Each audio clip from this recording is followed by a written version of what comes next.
hospitalisé au service de réanimation du Kremlin-Bicêtre, Val-de-Marne, après son grave accident de voiture survenu vendredi dernier. Pierre Palmade n'a pas encore pu être auditionné par la police. Il est pour rappel exposé à des poursuites pour homicide et blessures involontaires par conducteur sous l'emprise de stupéfiants, les analyses toxicologiques ayant révélé la prise de cocaïne au moment des faits.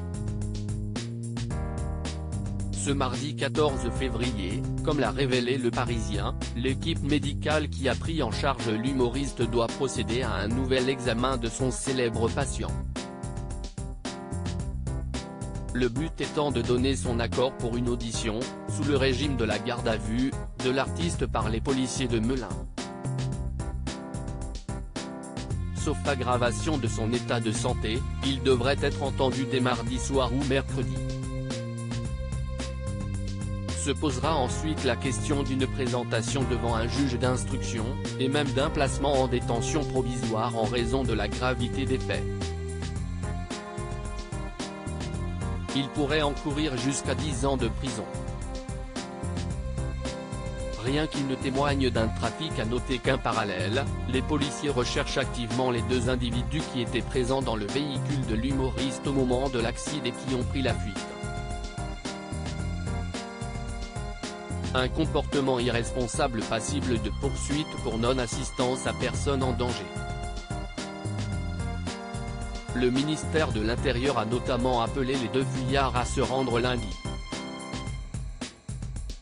Leur identité pourrait notamment être révélée grâce à l'exploitation du téléphone de Pierre Palmade, qui avait été saisi dimanche lors d'une perquisition menée dans sa maison de Célie-en-Bière, Seine-et-Marne, par les gendarmes de la brigade de recherche de Fontainebleau. Ces enquêteurs avaient été saisis par le parquet de Melun dans le cadre d'une seconde enquête ouverte pour infraction à la législation sur les stupéfiants.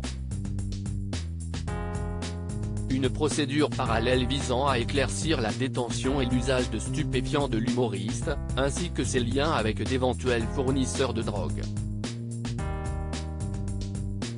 Ce qui a notamment permis à la justice d'opérer une perquisition chez lui. Les enquêteurs ont notamment découvert du matériel d'injection usagé, visiblement destiné à l'injection de cocaïne, des seringues, ainsi qu'un reliquat de produits liquides en cours d'analyse. Mais aucune trace de stupéfiants purs. À la grande surprise des policiers et gendarmes, on a des traces de produits, rien qui ne témoigne d'un trafic.